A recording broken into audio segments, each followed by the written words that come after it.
उसके जीवन भर के लिए अर्पण करूँगी, मतलब पूरे जीवन के लिए प्रभु को दे दूँगी। दैट मीन्स कुछ लोग आधे जीवन के लिए प्रभु की चीज़ें अर्पण करते हैं। आज एक लड़का, एक लड़की, आपको बोलना चाहता हूँ, कुछ लोग ऐसे हैं जो अपना ईमानदारी दिखाते हैं चर्च में कि अच्छी लड़की से शादी हो जाए, या अपनी जॉब में ईमानदारी दिखाते हैं कि मेरे को प्रमोशन मिल जाए, और जब प्रमोशन मिल गया तो जो हाथी के दाँत खाने के कुछ और दिखाने के कुछ होते हैं ना, बाहर आ जाते हैं।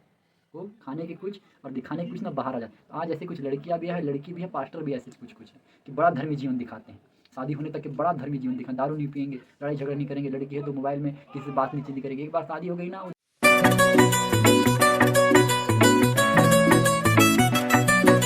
नचदा फिरा मैं दो। शालोम, परमेश्वर की स्तुति हो। आज हम सीखेंगे हन्ना के प्रार्थना के जीवन के विषय में, कि हन्ना की प्रार्थना परमेश्वर ने कैसे सुन ली थी। और आज एक माता, एक पिता, एक भाई, एक बहन, एक पास्टर, एक सेवा करने वाला, जो सेवा करते हैं या जो भी प्रार्थना करते हैं, जिनकी प्रार्थना का उत्तर नहीं मिला है, तो आपकी प्रार्थना का उत्तर कैसे मिलेगा करके हम सीखेंगे। आज हम गवाही को और कुछ कुछ बातों को हम सीखेंगे। वचन में आगे बढ़ने से पहले मैं प्रार्थना करना चाहता हूँ। मेरे स्वामी, आज के दिन एक बार फिर से अपने आप को, इस वचन को आपके अधीन में करता हूँ प्रभु जी। बोलने वाला मैं नहीं परंतु आप बने स्वामी। आज के हर एक शब्द आपकी ओर से होने पाए पवित्र आत्मा। सुनने वाले हर एक लोग के जीवन में यीशु मसीह के नाम में आज का वचन अद्भुत रीति से बातें करे। इनके आत्मिक कान खुलने के लिए मैं प्रार्थना करता हूँ।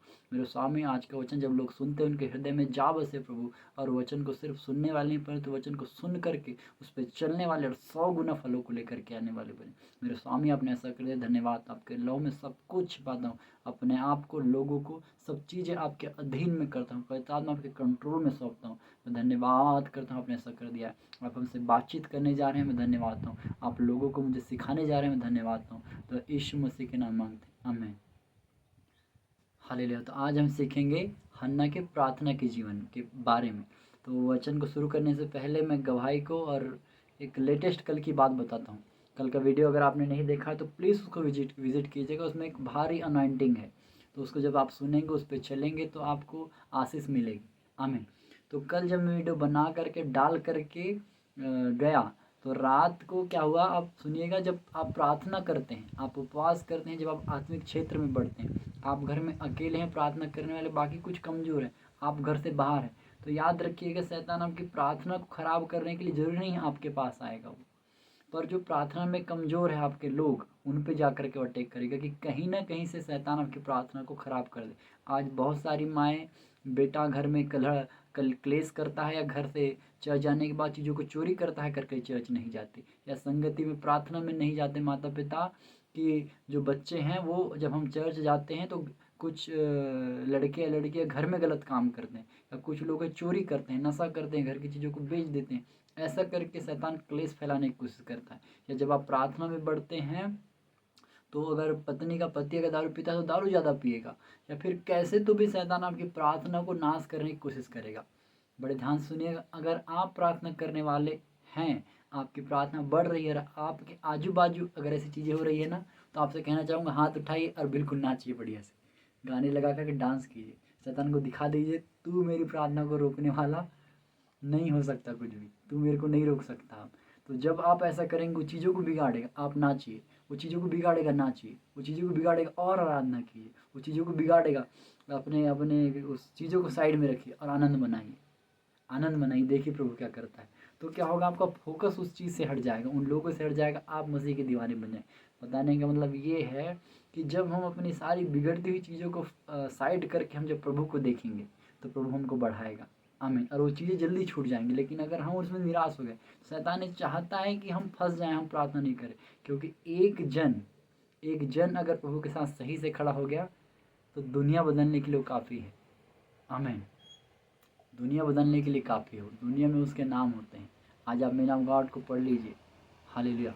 तो हमको जब हम प्रार्थना करते हैं, थोड़ा सा बुद्धिमानी भी रखनी है कि मेरे साथ, सिर्फ आपके साथ नहीं, आपके माता पिता, भाई बहन, आप जहाँ ड्यूटी करते हैं, कहीं पर भी शैतान ऐसे कामों को करने की कोशिश करेगा कि आप उससे निराश हो, तो उसमें निराश नहीं होना है। प्रभु के सामने जाना है, बढ़िया से नाचना है, हालेलुया।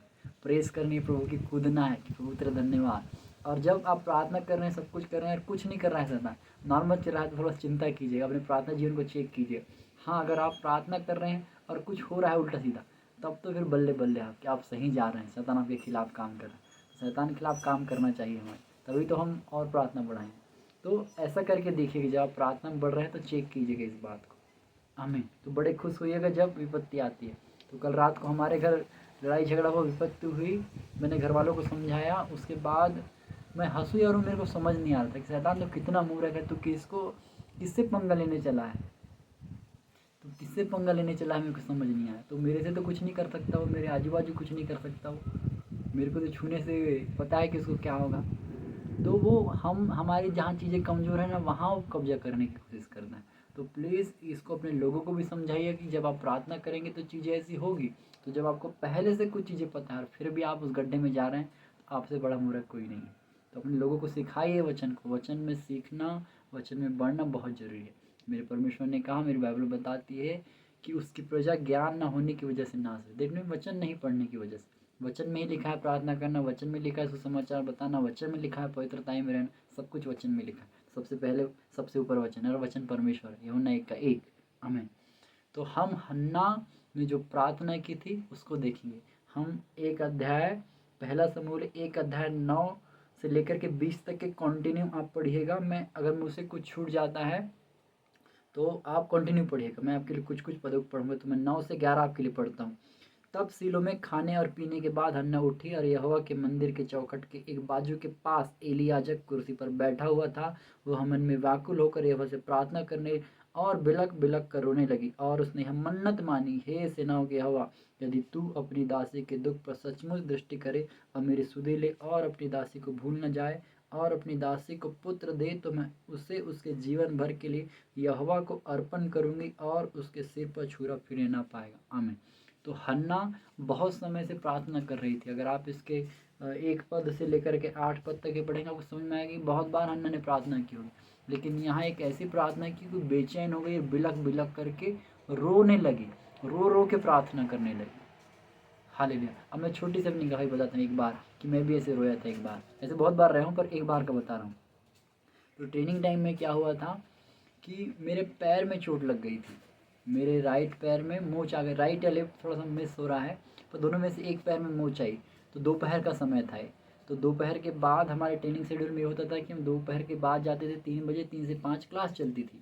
और जो सुबह का टाइम होता था 6 से 7 8 बजे तक का पीटी होता था। तो कम से कम हर रोज़ 3 से 5 किलोमीटर की रनिंग होती थी। तो अब मेरे पैर में मोच लगी है, मैंने गोली खा ली, मैंने मुंह स्प्रे बाम जो होता है रेड बाम सब लगा लिया, तो भी ठीक नहीं हो रहा है। तो जैसे तैसे मैं क्लास गया, क्लास जाते जाते भी मैं रो रहा था, प्रभु मेरा क्या होगा करके, क्योंकि मोच आसानी से ठीक नहीं होती। और अगर वो तो छोड़ते पर सिक रिपोर्ट में नाम आता, मतलब अगर हम ट्रेनिंग में सिक रिपोर्ट में नाम आ जाए तो अच्छी बात नहीं है वो कहीं ना कहीं। तो मैं बस बोल रहा था प्रभु मेरा सिक रिपोर्ट में नाम नहीं आना चाहिए। तो जैसे तैसे मैं क्लास गया, जैसे तैसे लंगड़ाते चलते जैसे भी गया, मैं वहाँ बैठ कर भी रो रहा था। आप यकीन नहीं करेंगे, वहाँ बैठ के भी प्रभु मेरे से सहन नहीं हो रहा, बहुत दर्द कर रहा था। मेरे सहन से बाहर तो नहीं था पर बहुत दर्द था, बहुत दर्द। आप मोच जब लगती है, जैसे देखिए ये जॉइंट है बीच में, ये वाला घड़ी के पास जॉइंट है, तो जॉइंट में जब कोई चीज़ लग जाती है, लचक जाता है, तो कितना दर्द होता है। तो वैसा मेरे को पेन हो रहा था। तो मैं सिर्फ डेढ़ डेढ़ घंटे या 2 घंटे वहाँ बैठ रहा, मन में रोया, प्रार्थना किया। आप यकीन नहीं करेंगे, जब वो 1.5 घंटे की क्लास खत्म हुई, 5 बजे जब मैं क्लास से उठा, तो अनबिलीवेबल परमेश्वर ने मेरे लिए काम किया, मेरा पैर पूरी रीति से अच्छा हो गया था। आमीन। तो मेरे पैर में थोड़ा भी दर्द नहीं था। तो ऐसे प्रभु ने मेरे रोने को सुना, तो आपके भी रोने को वो सुनेगा। तो यहाँ हन्ना बिलक बिलक के रो रही थी। कहाँ रो रही थी? लिखा, मन में व्याकुल होकर यहोवा से प्रार्थना करने और बिलक बिलक करके रोने लगी। हन्ना कहाँ रो रही थी? प्रोफेट बजिंदर के सामने, अपोस्टल अंकुर रविला के सामने, डॉक्टर पॉल दीनाकरन के सामने, परमेश्वर के दास बेनीहीन अंकल के सामने हन्ना रो रही थी। और आप जाना, अगर आप बालाघाट के हैं, मध्य प्रदेश के हैं, पंजाब के हैं, आप कहीं के भी आप जाना, पास्टर के पास रोना, तो आपकी प्रार्थना पूरी हो जाएगी। हालेलुया। आपको जाना है, सिंपल सी बात है, पास्टर के पास जाना है, मन मानी रोना है, लोट पोट के रोना है। जैसे हम देखते हैं पवित्र आत्मा आता है तो लोग गिरते हैं, पढ़ते हैं, तो वैसे जाना, रो रो के पास्टर को पागल करके आ जाना, आप अच्छे हो जाओगे। हालेलुया। आज के विश्वासी यही कर रहे हैं। वो परमेश्वर के पास नहीं रोते, वो पास्टर के पास, प्रोफेट के पास जा कर के रोते हैं। वो लेहंड के लिए रोते हैं, वो अनाइंटिंग आयल के लिए रोते हैं, वो प्रार्थना की, वो पानी के लिए रोते हैं। हालेलुया। खुदा के प्रियो, मैं आपसे कहना चाहता हूँ, खुदा के पास रो। हन्ना ने किसी पास्टर के पास नहीं रोई, यहोवा के पास रोई। मैं लेहेन के अनॉइंटिंग ऑयल के प्रार्थना किए गए पानी के खिलाफ नहीं हूँ। परमेश्वर जो आपको बताना चाह रहा है मेरे द्वारा, उसको ध्यान दीजिए। मैं आपसे कहना चाहता हूँ, आप एक माता है, आप एक पिता है, आप एक भाई है, आपका एक बहन है, आप एक पास्टर है, आप जो भी हैं, मैं आपसे कहना चाहता हूँ आपका जो भी विषय है, आपका हीलिंग का है, फाइनेंस का है, पढ़ाई का है, परिवार बचने का है, गांव बचने का है, लंगड़े चलाने का, अंधे दिखाने का है, मुर्दे जिलाने, जो भी विषय है, मैं आपसे कहता हूँ परमेश्वर के सामने कितनी बार आप रोए हैं। हालेलुया। हमको हन्ना से सीखना है, वो यहोवा के सामने जाकर के रोई। मैं परमेश्वर के दासों का अनादर नहीं कर रहा हूँ कि उनके पास आप मत जाओ, आप जाओ, पर मैं आपसे कहना चाह रहा हूँ क्या पहले आपने मेरे परमेश्वर के पास गए? क्या आपने उन चीज़ों को पढ़ने से पहले, उन डॉक्टर के पास जाने से पहले मेरे बाइबल के परमेश्वर के पास क्या आप आकर के रोए? डॉक्टर के सामने जा कर के रोए, डॉक्टर पैसा नहीं है, 100 रुपये का इलाज है, 90 रुपये में कर दे, 10 रुपये कम है मूर्ति, ऐसा करके डॉक्टर के पास जाके रो लिए। हालेलुया। पानी नहीं आ रहा है, खेत में फसल लगाई है, पानी नहीं आ रहा है करके, बाजू वाले के पास मोटर है, पानी दे सकता है, उसके पास जाके रोएंगे, उसके पास जाके रोएंगे, पानी तो दे दे, पानी तो दे दे करके। मैं आपसे कहना चाहता हूँ नीचे भी पानी है, धरती के ऊपर भी पानी है, क्या मेरे परमेश्वर के पास आप उस पानी के लिए जा कर के रोए? आपको एक छोटी सी और एक गवाही याद आ रही है। मेरी मम्मी बोल रही थी कि पानी नहीं आ रहा था, तो मेरी मम्मी को एक चीज़ समझाया कि ऊपर भी पानी है, अगर ऊपर से पानी नहीं आ रहा है तो मेरे परमेश्वर ने नीचे भी पानी रखा है, हमारे धान को, हमारी फसल को कुछ नहीं होगा। मैं अभी कभी गवाही दिलवाऊंगा मेरी मदर को। मैंने उनको ये बात कही थी कि मम्मी ऊपर पानी है, कोई बात नहीं, मेरे परमेश्वर नीचे भी पानी रखा है और नीचे से पानी हमारे पौधों को देगा। आपका फेथ मैटर करता है, आपका फेथ कैसा है। मैं इसको ओरली बता दिया, लेकिन आप इसको सोचोगे ना कि नीचे भी पानी है, आपको पता चलेगा कि आपकी फसल में अगर पानी नहीं आ रहा है तो हम नीचे से पानी लेकर के। बताने का मतलब ये कि आपकी सही बुद्धि, सही प्रार्थना होना चाहिए, सही जगह आंसू होना चाहिए। मनुष्य क्या कर सकता है? पहले मेरे फादर से मांगो जो सबसे ऊपर है, जो सब कुछ कंट्रोल में रखा है, मेरे पिता से मांग कर तो देखो। तो आज लोग क्या करते हैं, पास्टर के सामने प्रोफेट में जाके उनका गला दबाते हैं, और लेहड़ नहीं किया तो गुस्सा, उनसे बात नहीं किया गुस्सा। हालेलुया। उसका कुछ कम ज़्यादा हो रहा है कि नहीं? अगर सही में आप गार्ड है, आपको टाइम तो बिल्कुल सही करता है। मेरा भी रूल ऐसी है कि लोगों को टाइम कम दो। मूसा, जब लोग मूसा के पास आके शिकायत करते, वो लोगों से बातचीत नहीं, उनको समझाता नहीं था, अरे ठीक ठीक, वो सीधा परमेश्वर के पास जाता था, बोलता देख प्रभु ऐसा कर रहे हैं। तो हमको आपको बताने का मतलब ये है, आज का वचन मेरा परमेश्वर आपसे कहना चाहता है कि एक बार आप कम से कम मेरे परमेश्वर के सामने रो लो। झगड़ा लड़ाई करने से पहले एक बार प्रभु के सामने रो लो, तो आपके घर में लड़ाई झगड़ा नहीं होगा। रास्ते में कहीं जा रहे हो, आपको पता है एक्सीडेंट हो सकता है, मेरे को टाइम हो गया है जाने के लिए, एक बार प्रभु के सामने रो करके प्रार्थना कर लो, प्रभु मेरी टाइम हो गई, मैं गाड़ी तेज़ चलाऊंगा, मेरे को बचा लेना।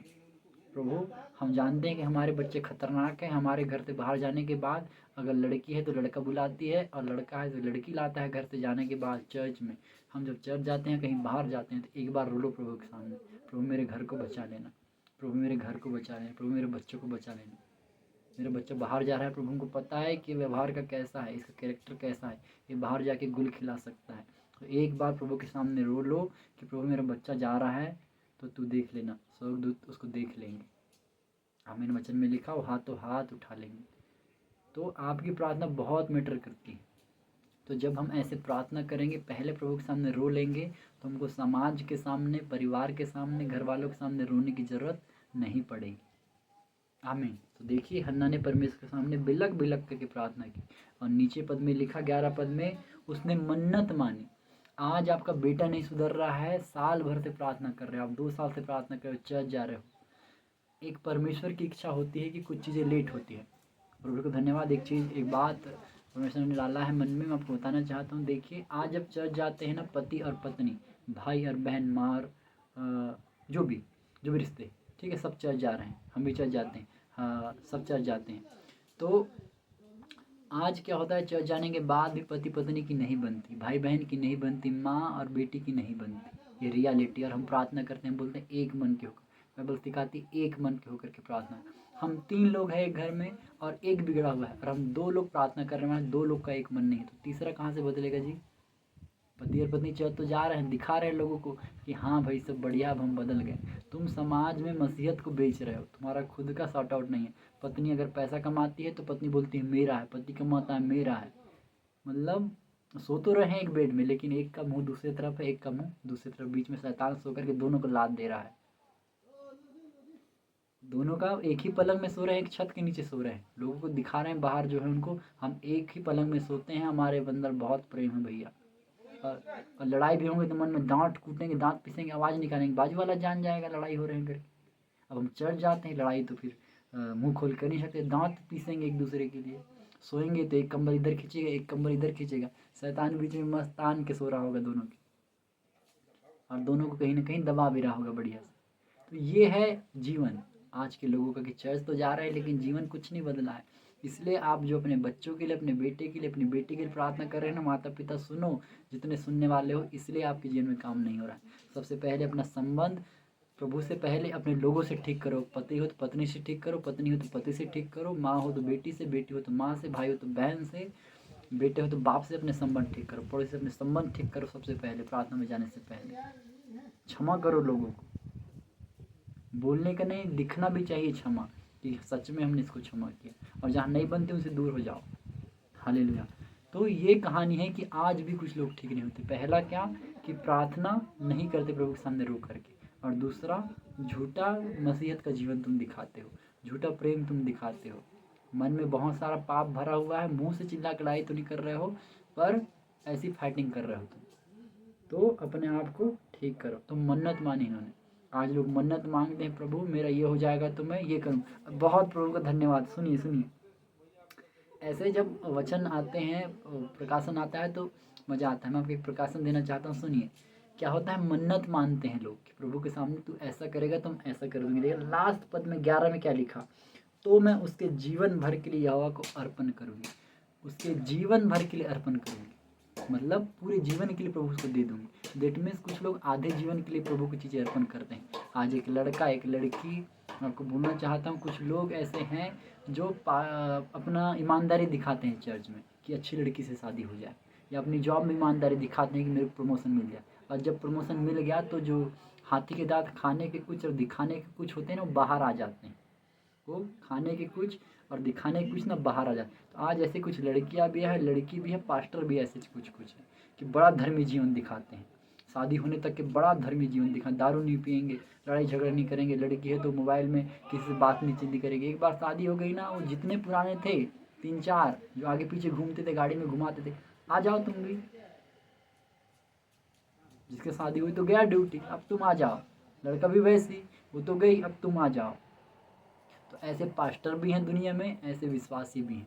तो यहाँ क्या लिखा, जीवन भर के लिए।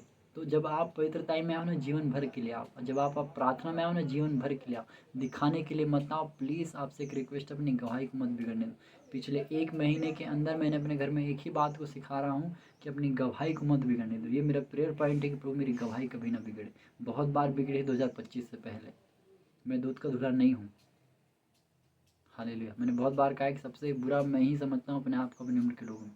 तो गवाही ना बिगड़े, गवाही ना बिगड़े हमारी, तो हमारी गवाही बहुत मैटर करती। तो जीवन भर के लिए अगर प्रभु को आपने दिया है तो संपूर्ण रीति से प्रभु को अपने आप को दो। हालेलुया।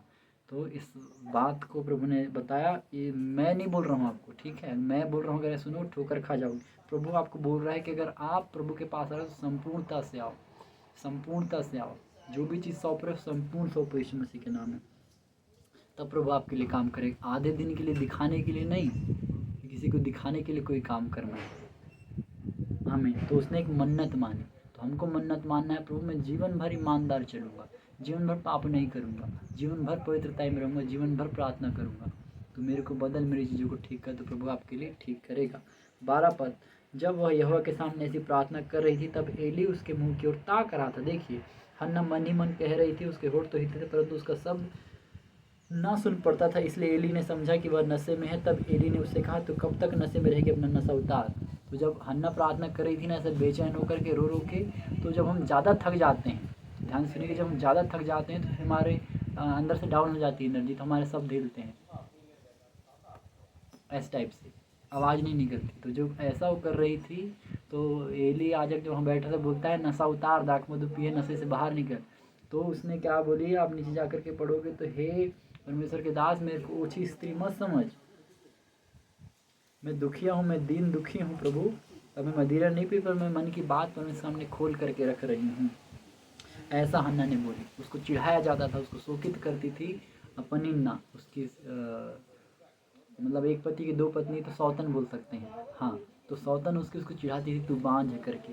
तो वो बोली, मैं अपना शोक प्रकट कर रही हूँ, मैंने दाखरस या मतवाली नहीं हुई, मेरा दुख मुझ पे भारी हो गया, ये उसने बोली। तो 17 पद में एली ने कहा, कुशल से चली जाए, इसराइल का परमेश्वर तुझे मन चाह वर दे। आमीन। उसने कहा, तेरी दासी तेरी दृष्टि में अनुग्रह पाए। तब वो स्त्री चली गई और खाना खाया और उसका मुंह फिर उदास ना रहा। तो जब हम प्रार्थना करेंगे, प्रभु के सामने रोएंगे, तो हम लोगों के सामने उदास नहीं होंगे। तो 19 पद में लिखा, वे सवेरे उठ यहोवा को दंडवत करके रमा को लौट गए अपने घर जहाँ से वो आए थे। और एलकाना अपनी पत्नी हन्ना के पास गया और यहोवा ने उसकी सुधीली और वो गर्भवती हो गई। और उसको एक बच्चा हुआ जिसका नाम शमूएल रखा गया, जिसने राजाओं का अभिषेक किया। तो खुदा के प्रियो, परमेश्वर आपसे बहुत प्रेम करता है। मैं आपसे कहना चाहता हूँ, आप पास्टर के पास जा, प्रोफेट के पास जा, अनाइंटिंग सब में आपको विश्वास, बहुत अच्छी बात है, मैं सबके फेवर में हूँ। हालेलुया। मैं भी कहीं ना कहीं इस चीज़ के लिए तैयार हो रहा हूँ, क्योंकि वचन में लिखा, प्रभु एक थोड़ा दे करके देखता है। जो मेरे पास प्रभु ने दिया है, मैं आपको दे रहा हूँ कि मैं भी उन चीज़ों को पाऊँ करके। एकदम से कोई नहीं बढ़ जाता है। हालेलुया। तो साउल के बारे में आप पढ़ोगे, जब पौलुस 14 साल में उसकी अनाइंटिंग आई थी कि उसके शरीर को टच करके रुमाल किसी बीमार को चंगा करते थे। सेम अनाइंटिंग मेरे लिए भी प्रभु ने रखी है कि आप मेरे जीवन से होता देखेंगे। और आप जब ऐसा प्रार्थना करेंगे और वो फेथ करेंगे, प्रभु आपके जीवन से भी करेगा। तो तुरंत नहीं हो जाएगा, पर होना उस दिन से शुरू होगा। हालेलुया। तो हमको क्या करना है, सबसे पहले परमेश्वर के पास रोना सीखना है। समाज झूठा है, मैं आपसे फिर कहता हूँ, समाज आपके आंसू देख करके आनंदित होता है। 100 में से 5-10 लोग होते हैं जो आपसे प्रेम करते हैं, खासकर समाज में। जो बहुत बार इस बात को बोलता हूँ, तो समाज सिर्फ धोखा है। हालेलुया। तो हमको परमेश्वर के पास रोना सीखना है, परमेश्वर से प्रार्थना करनी है। हमारा मेन फोकस परमेश्वर होना चाहिए। हम अपने आंसू किसी भी इंसान के सामने मत गिराएं। हमको अपने आंसू अपने परमेश्वर यहोवा के सामने गिराना है, यीशु मसीह के सामने गिराना है। वो हमारे आंसू को कुप्पी में ले लेता है ऐसे लेकर। एक बच्चा अगर पड़ोसी के सामने जा कर के रोए, सुनिए एक छोटा सा रिवलेशन और सुन लीजिए, फिर जाइएगा। अगर एक बच्चा अपने माता पिता को छोड़ करके पड़ोसी के पास जा कर के रोए, तो क्या वो पड़ोसी उसका हल करेंगे? वो हंसेंगे, वो दिखाएंगे कि हाँ हम तेरे लिए कर देंगे, पर वो झूठे हैं। लेकिन अगर वो बच्चा अपने माता पिता के पास, जिसने उसको पैदा किया, उसके पास जा कर के रोएंगे, तो कितने दिन उसके आंसू देखेंगे? उसके लिए नहीं भी है तो ला कर करके देते हैं। तो मेरा परमेश्वर हमको बनाने वाला है, वो हमसे बहुत प्रेम करता है।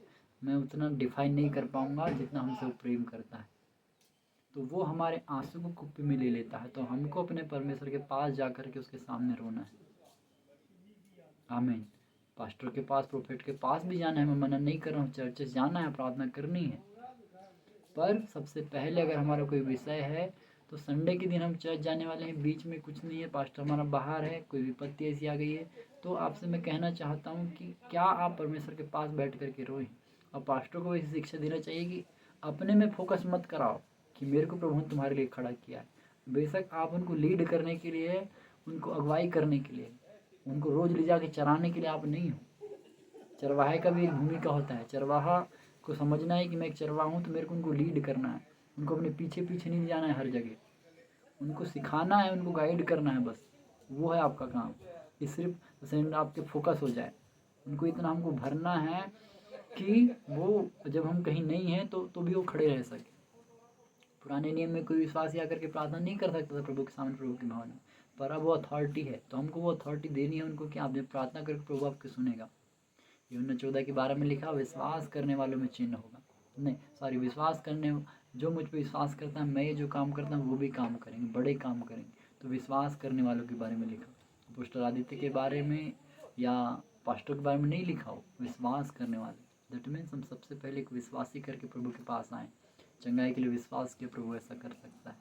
तो खुदा के प्रियो, प्लीज़ वचन को सीखें, वचन में बढ़े। मेरी एक ही इच्छा है कि आप वचन को मजबूताई से रखें, क्योंकि इन अंत के दिनों में हमको अगर कोई मजबूत कर सकता है तो सिर्फ परमेश्वर का वचन है। आमीन। मैं विश्वास करता हूँ आपने बरकत पाई है, और बरकत पाई है।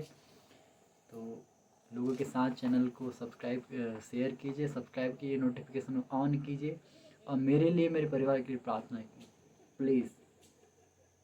मेरा विश्वास है आप ऐसा करेंगे। अगर आपको कुछ सीखने मिला है तो प्लीज़ कमेंट कीजिए, और प्रार्थना रिक्वेस्ट है तो प्लीज़ अपने प्रार्थना रिक्वेस्ट दीजिए कि हम आपके लिए प्रार्थना करते हैं। आमीन। मेरे परमेश्वर धन्यवाद इन वचन के लिए, हन्ना के जीवन के लिए, उन गवाही के लिए जो तूने मुझे दिया। जितनी बातें पिता आपने मेरे द्वारा बोली हो, लोगों के जिन बहुत से आशीष का कारण बने स्वामी। इस समय जो अपना बहुमूल्य समय निकाल करके इस वचन को देते हैं प्रभु, वो आदर मुझे नहीं, वो आदर तुझे देते हैं पिता। वो मुझे नहीं, हो तुझे देखने वाले बिना बने प्रभु जी। मैं कुछ भी नहीं हूँ स्वामी, जो कुछ है तू है प्रभु। मैं तेरे बिना कुछ नहीं, मैं तेरे बिना नहीं बोल सकता था प्रभु। तूने मुझे बोलने की सामर्थ्य, धन्यवाद देता हूँ प्रभु। आज इन लोगों के लिए प्रार्थना करता हूँ, कोई बीमार है, कोई हताश है, कोई लड़ाई में, कोई झगड़े में, कोई घटी में, कोई कमी में, किसी के कोई काम रुके, यीशु मसीह के नाम में हर एक बंधन टूट जाए, हर एक बीमारी छूट जाए, हर एक चीज़ों से निकल जाए यीशु मसीह के नाम। तेरे कूड़े खाने से बीमार चंगे हो जाए पिता। तेरे लहू बहाए जाने से खुदा शुद्ध हो जाए। खुदा आज तिन्हें छू ले, तेरे एक स्पर्श काफी है। साउल को तूने दर्शन दिया, उसका जीवन बदल गया। जक्कई को दर्शन में जीवन बदल गया। तूने पापनी को बदल दिया खुदा। आज मैं प्रार्थना करता हूँ पिता यीशु मसीह के नाम में, हर एक जो पाप की आत्मा से घिरा वो बंधन टूट जाए प्रभु, और हर एक प्रकार के नशे से, हर एक पाप से मेरा भाई, मेरी बहन, मेरे बड़े, मेरे छोटे निकल जाए यीशु मसीह के नाम में। वचन तेरे हाथों में सौंपता हूँ, तेरे लहू में छुपाता हूँ। लाखों लोगों तक की बहने दे प्रभु, और इस मिनिस्ट्री को जो तेरी है स्वामी तू बढ़ा यीशु मसीह के नाम। देशों तक के पहुँचा खुदा, मेरे लिए सेवा का दौर बने यीशु मसीह के नाम। इस माध्यम को सब कुछ एक बार फिर से आपके अधीन में, आपके लहू में छुपाता हूँ। पवित्र आत्मा आपका कंट्रोल मांगता है यीशु मसीह के।